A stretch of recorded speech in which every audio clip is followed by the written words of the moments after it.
Um, so the purpose of this video is I want to talk about mental health, and I want to talk about kind of my life story. And no, I'm not an expert on mental health. This is just my point of view from someone that struggles with it, such as depression and anxiety.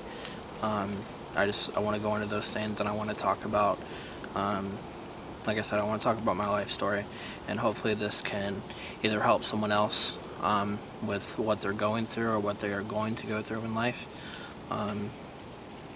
And hopefully this, I want the moral of this story to be, as cliche as it sounds, I want the moral of the story to be that there is a light at the end of the tunnel.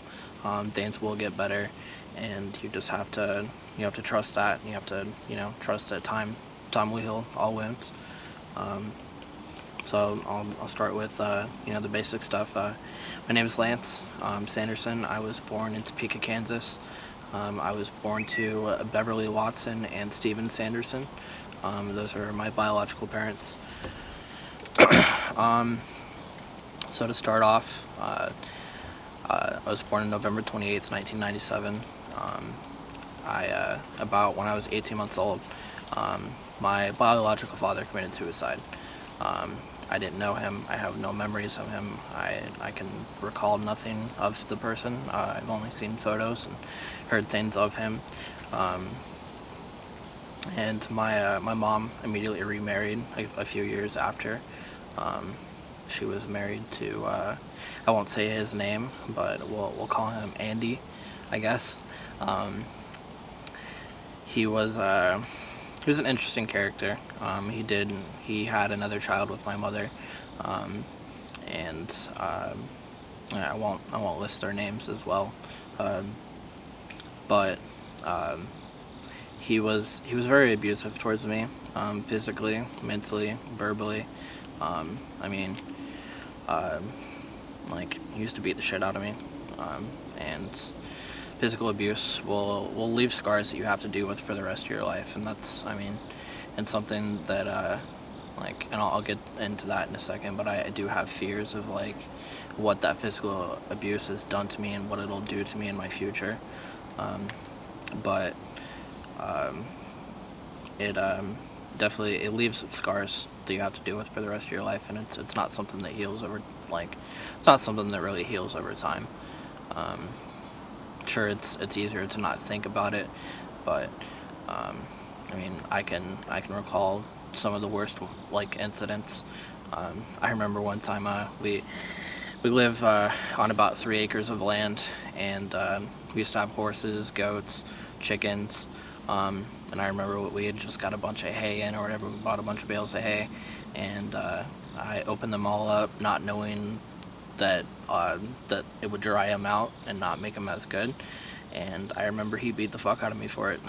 He punched me in the face. He choke slammed me up against a window, and that's all stuff that I try not to think about.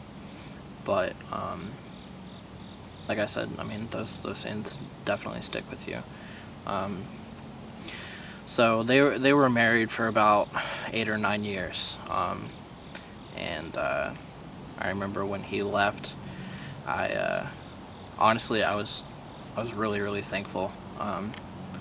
I was glad that I didn't have to deal with him. I was glad that he wasn't technically my father anymore. But somewhere in between, me being 18 months old and the time of my mom and him getting a divorce, I did find out that he was not my biological father. I had found a photo of my biological father, and of course, the curiosity in me asked, who is this guy? And my mom sat down and told me, and I cried, but I also didn't really understand what I was crying about, because mind you, I was 8 or 9 years old maybe. And definitely after I found out that Andy was not my biological father, I I definitely got some different kind of treatment from him. It was definitely it's definitely different. Like I can never really recall a good memory that I have with him. I can never really recall like a good time that I had with him, like anything like that. It's all of the bad kind of overlaps the good, and that's really it's rough to say. Like it sucks. I can't really recall like a bunch of great childhood memories. And that sucks to say. Like it really does. Like I have a very few. Like going to Disney and stuff like that. Just typical bullshit. But yeah, I was also sexually abused by a relative for years on end. And that's also something that carries with you for a very long time. I had a lot of emotional scars, and it's tough, man. It really is, and it sucks. Like I can go months on end without thinking about it. Like that's something that doesn't really affect me as much. I know that it happened. It's kind of one of those things that over time you learn to block from your mind, and that you definitely try not to think about. Once again, just another childhood thing that I try not to think about, and that sucks. But now, being through the things that I've been through, going through sexual abuse, going through, physical abuse, and me now being 23 years old, I believe that those things have definitely caused some sort of issue with me mentally. I have now been struggling with anxiety since I was 18. I feel like I've struggled with depression these last few years more than I've ever dealt with in my life. I have had suicidal attempts. I have had I have suicidal thoughts every day. I'm not gonna lie to you. And it's easier. And I think a lot of people's mindsets to take their own life is a lot easier than to continue living. And I won't get into. I don't feel like I really have the right to speak about suicide. Even though my biological father did commit suicide, I feel like I don't have the right to speak about that. Like that's not my it's not my topic per se. Like even though I've been through that kind of thing, like I definitely don't feel like that's my right to say how I feel about it. In what way is that? In what way do you feel like you do not have the right to talk about it, and why? I feel like that isn't my right to say anything about it because I don't know. It's just it's a really tough topic to talk about in today's society. I mean, everybody has relatives or friends or just an acquaintance that they knew that has committed suicide, and to talk about that, it's a very, very touchy subject. Even though I have been through, I've lost someone to suicide. I feel like my point of views on that situation are, like I said, it's a touchy subject, and I don't want to project my views onto another person. Well, have you ever considered therapy, and what is your outlook on therapy?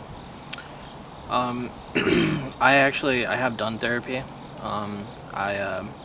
I did it when I was younger, when I didn't really have these thoughts.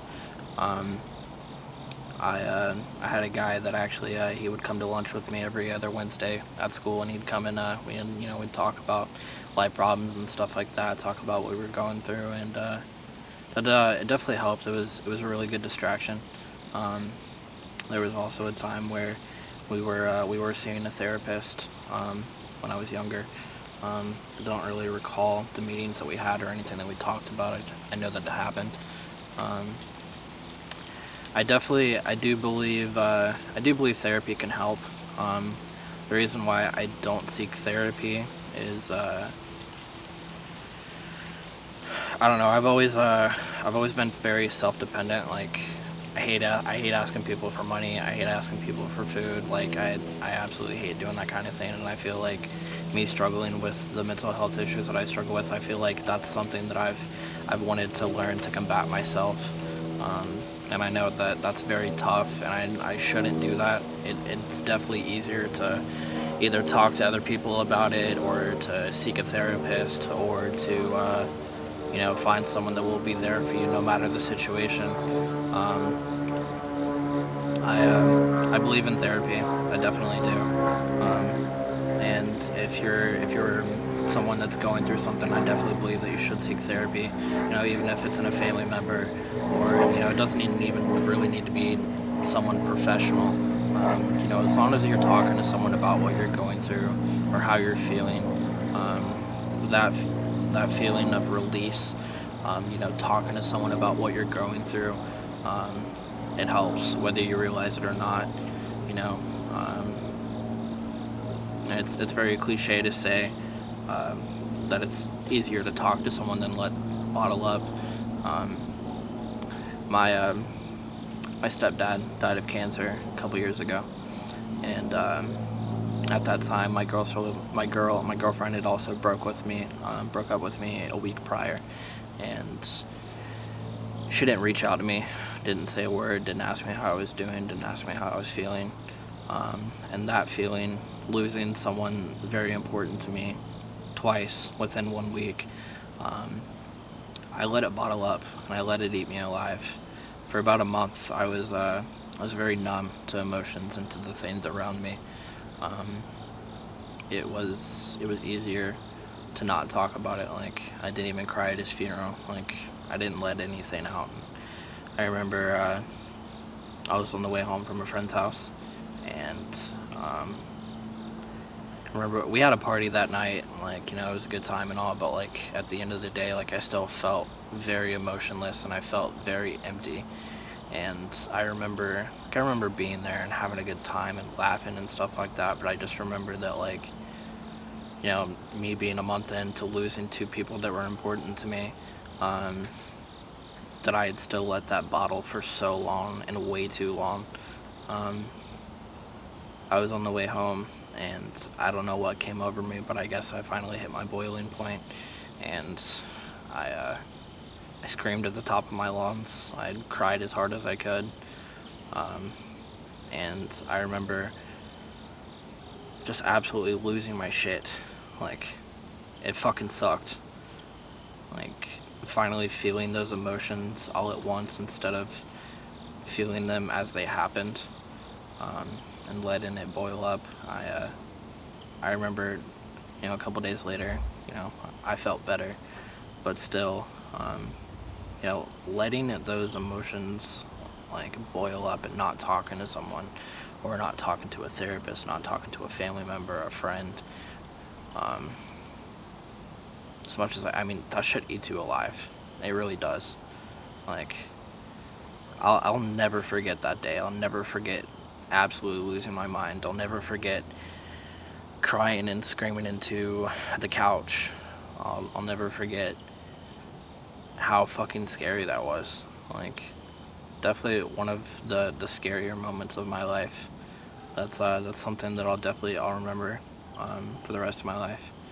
Um, I mean, just, you absolutely have to talk to someone about how you're feeling or what you're going through.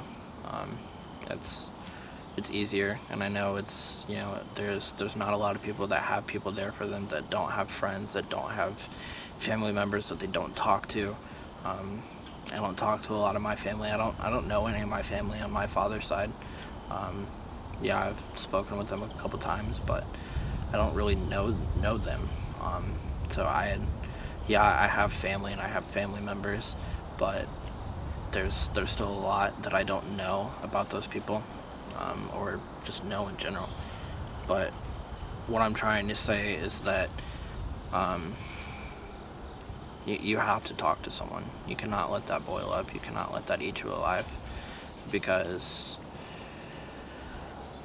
when I lost my mind like that, like one of my first immediate thoughts was suicide. Like, I wanted to commit suicide. I didn't want to feel like that.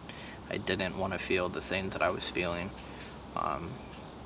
Because after, a month of being emotionless and numb to what my surroundings were, it was, in that moment, it was definitely easier to feel like it was better to take my own life than to feel the things that I was feeling. And I can't express enough that it fucking sucks. Like, feeling like that fucking hurt. I called my brother in the middle of me losing my mind, and he told me to calm down, take a deep breath, because it felt like I couldn't breathe. It felt like someone was standing on my chest. It felt like, someone was, like I was a fucking squeegee and someone was just squeezing all those tears out of me. And I remember talking to him for probably 30 minutes, an hour or something like that, and I remember at the end of that conversation I obviously felt better, letting someone know what I was feeling and what I was going through. Definitely it felt better to release those things than to bottle it up and continue to let it eat me alive. Because like I said, holding all of that in for a month and letting it finally explode is fucking scary, and I can't express that enough. I don't mean to sound repetitive. No, you're fine.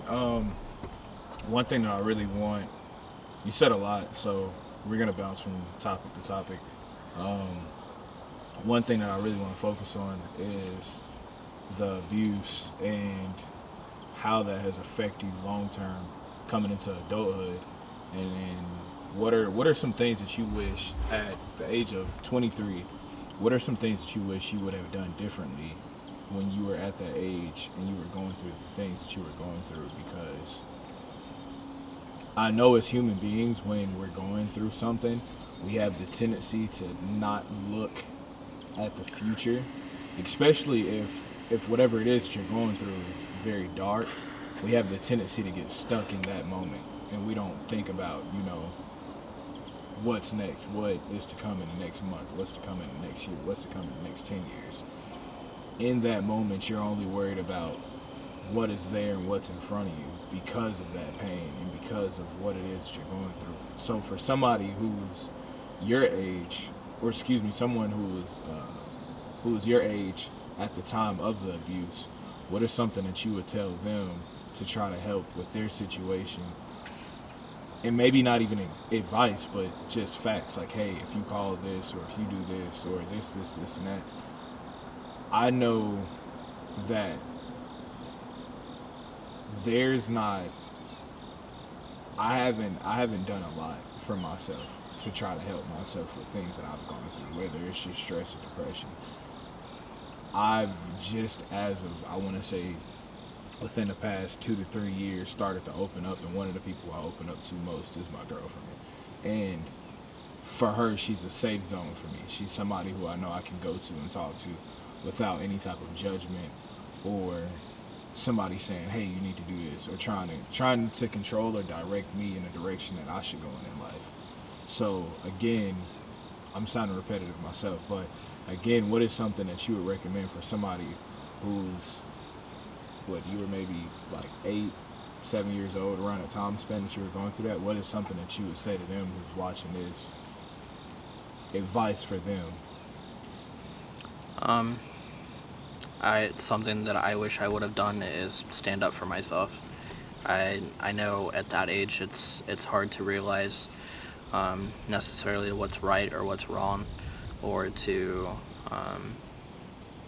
know what to do in that kind of situation.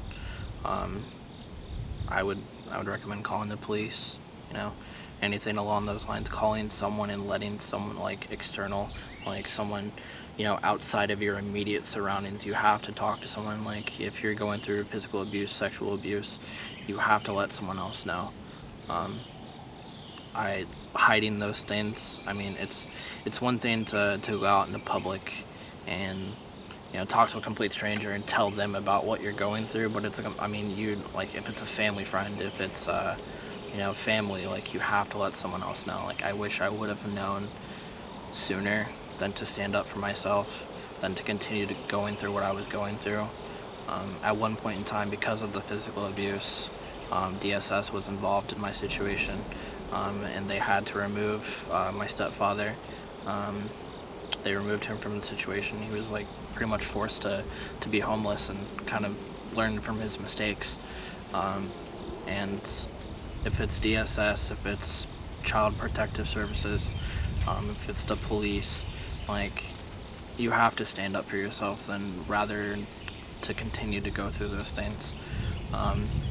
And you have to not think about the repercussions of what that would cause, like, such as, say your mother or your father is physically abusing you, and you call the cops, and then you're eventually worried about, like, oh, what is he going to do to me once all of this is over? Like, you can't think about that. There might be repercussions, but you have to think about in that moment what, long term. yeah. But in that moment, you have to do what's best for yourself. But yes, there can be long-term effects. Say your father is removed from the situation, and then he comes back and he continues to do those things, or he does it even worse than he did it before. Then it's kind of one of those things where you just really have to fend for yourself, and I hate that for people like me being through the things that I've been through. I don't wish the things that I've been through upon anyone else, not even my worst enemy. But you have to think in that moment, what can I do to better protect myself or better my surroundings, such as calling Child Protective Services, DSS, the police, any of those things. Like, those are things that are available to you as a human being, and you have to do what's best. And also, being through the things that I've been through in life, the long-term effects, I feel like have caused anxiety, caused depression, and things that I'm scared of, like, someday in the hopefully very distant future, me being a father, I'm terrified that I'm going to succumb to the things that I was put through as a child. Not necessarily sexually abusing someone, but physically abusing my child. I'm terrified that I'm going to end up crossing that line, because obviously, as a person that's been through those things, I want to say that, like, I want my child to go through, to not go through those things, to not succumb to what I was put through as a child. And I'm genuinely terrified for my future as a father, or for my potential child's future. I believe that it's caused trust issues, such as either trusting a stranger, or trusting even someone that's close to you.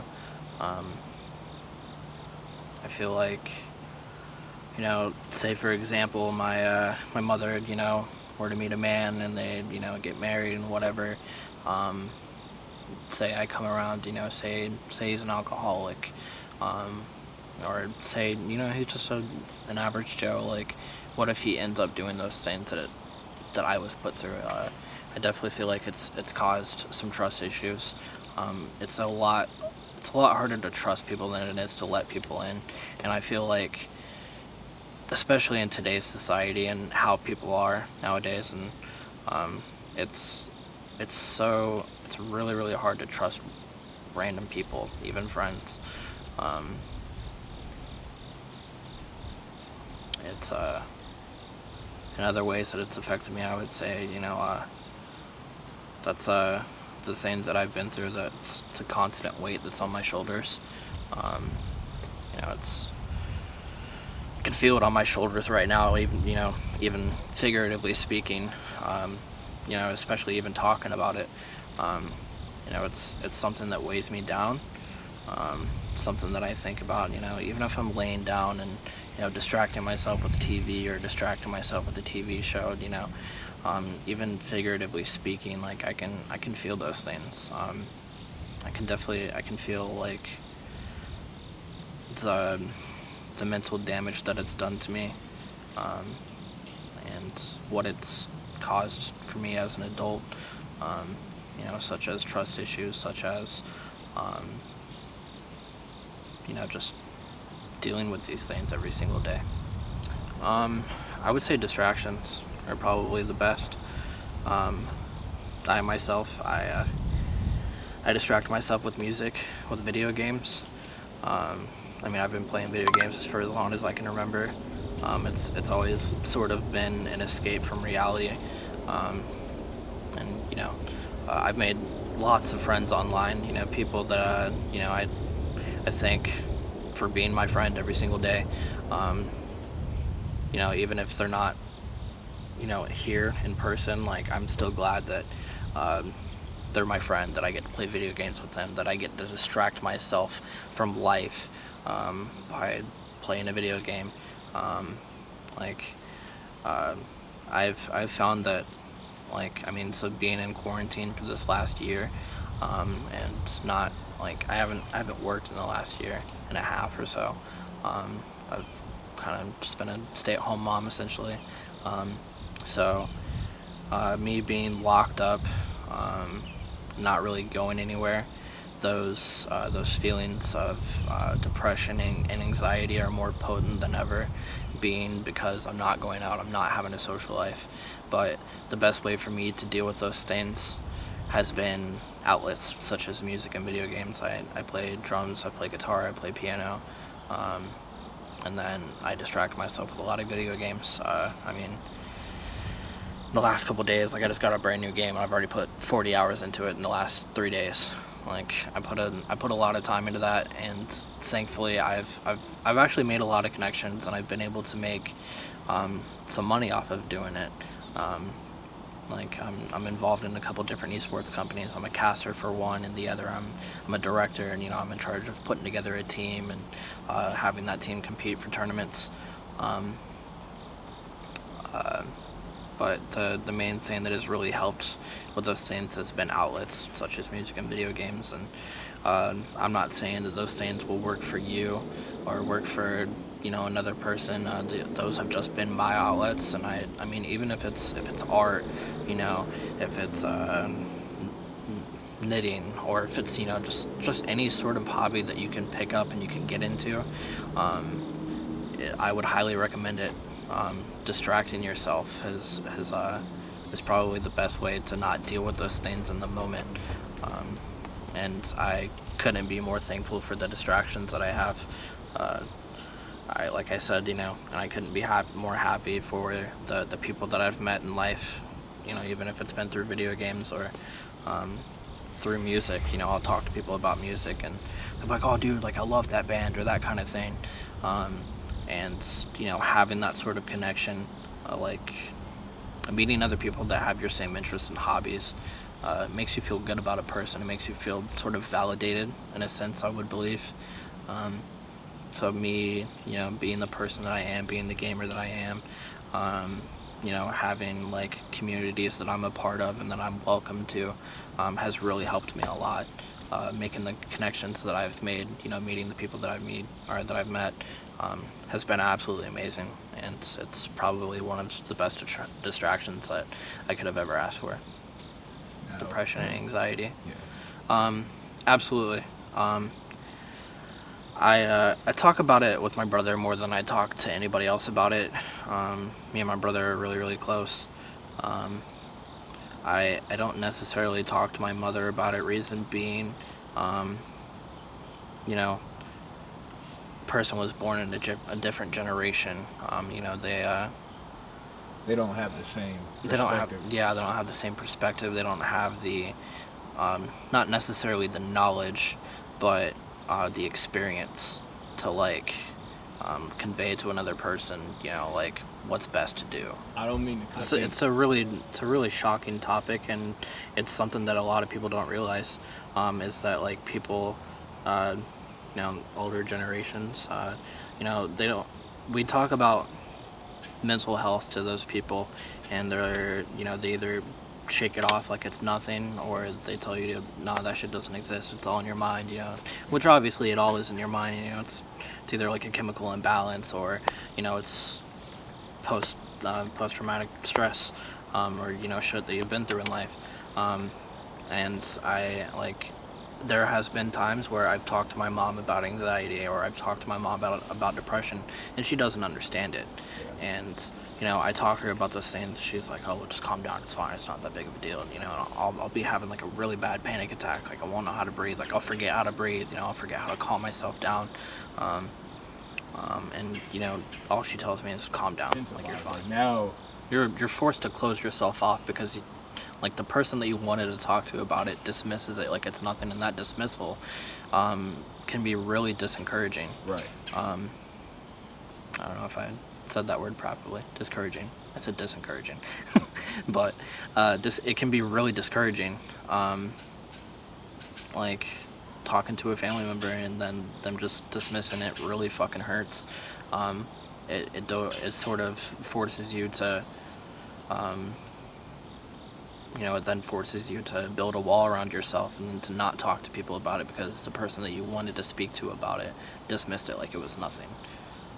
And that fucking hurts. Like I said, there's been times where I've tried to talk to my mom about it and she doesn't understand it, and therefore me feeling like I'm being dismissed like it's nothing, it's really discouraging. It hurts. It can make matters worse for yourself, such as depression, anxiety.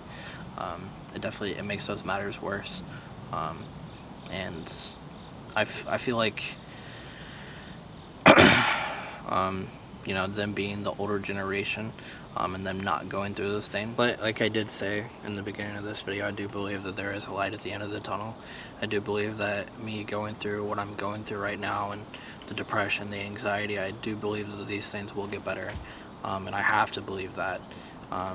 Reason being, I have to be strong for myself. I have to be strong for my family. I have to be strong for friends. In the way that it's shaped me as a person now, something like the perspective that I have on it is that I know it's not going to last forever.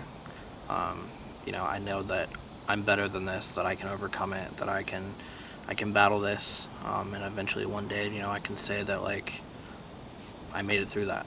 I want to say that I want to, sometime in the near future, I want to say that, hey, like I made it through all that shit. I'm better now because of it.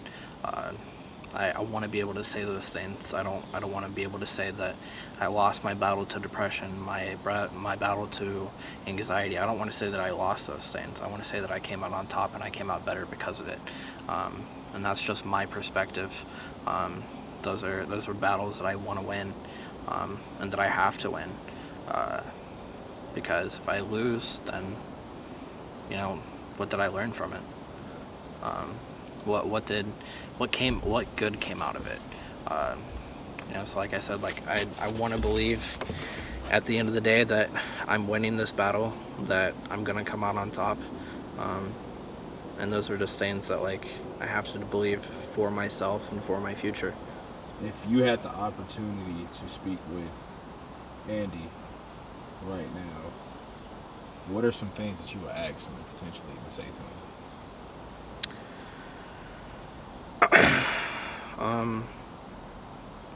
First of all, I'd ask him why. Why do you do it? Like, what good came out of it? Did it make you feel better? What? Like, projecting your anger onto me, like, what good did that do for you? And, I do believe that the anger would get the better of me, and that I would want to lose my shit. I'd want to beat the fuck out of him. Like, that's something that I think about quite frequently. If I saw him in person, like, what would I do? Like, how would I react? Like, I have no intentions of wanting to see him in person ever again, because I feel like my anger will get the better of me, because the things that he put me through make me fucking mad. Like, why would you do that to someone? Like, how could you do that to someone and still be able to sleep at night? Like, the years of pain, physical pain, and mental pain that he's put me through, like, I don't understand how you can be okay with yourself as a person and continue to live day to day knowing that he, A, kind of fucked up my mental health, and B, like, left physical scars, like, and I feel like those are those are very typical questions that you would ask a person that has put you through that. But like I said, I don't want to see him in person. I don't want to succumb to that anger that I feel towards him. Like, I do believe that it is possible for me to have a civilized conversation with him. I do believe that, sometime in the near future, I'll be like, maybe I want to sit down and talk with him. Maybe I want to ask him why he did it, and not lose my shit, not let the anger get the better of me. But for now, I feel nothing but resent, and anger towards that person. And for now, it's easier to feel those things rather than to want to have a civilized conversation with him and ask him why he did it. I feel like it's so much easier to feel that way. And although it's not a healthy mindset to have, like I said, it's just easier to feel that way. Do you feel like you could ever forgive him?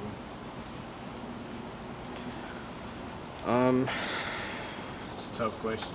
Yeah. You could think about it. I mean, I think that it's possible. I do think that, when I'm older, I do realize that I think that it would be very possible for me to forgive him. I do think that everybody deserves forgiveness, to a certain extent, depending on the situation. But I do think that it is possible. I don't know if it would be easy for me to feel that right now. Speak on whatever you want to speak on. Give any type of advice you want to give. It's slowly coming to the end, so at this point. Last couple topics that I kind of want to touch on would be, it's things do get easier. As cliche as that sounds, most of the shit that I'm about to say is very cliche, and you're gonna hear it. But things do get easier. Things will get better. You have to believe that. You have to be strong for yourself, and even if it's you have to. Like I said, you have to be strong for yourself, even if it's not for someone else, if it's not for a family member, if it's not for a friend, if it's not for a significant other, do it for yourself. Like I said earlier, me winning that battle against anxiety and against depression is something that I want to do, and I hope that hopefully me projecting that feeling of wanting to beat those things can hopefully help you as a person, or no matter what you're going through. I want people to feel like that, what you're going through, it's not the end. It's not the beginning, but it's not the end.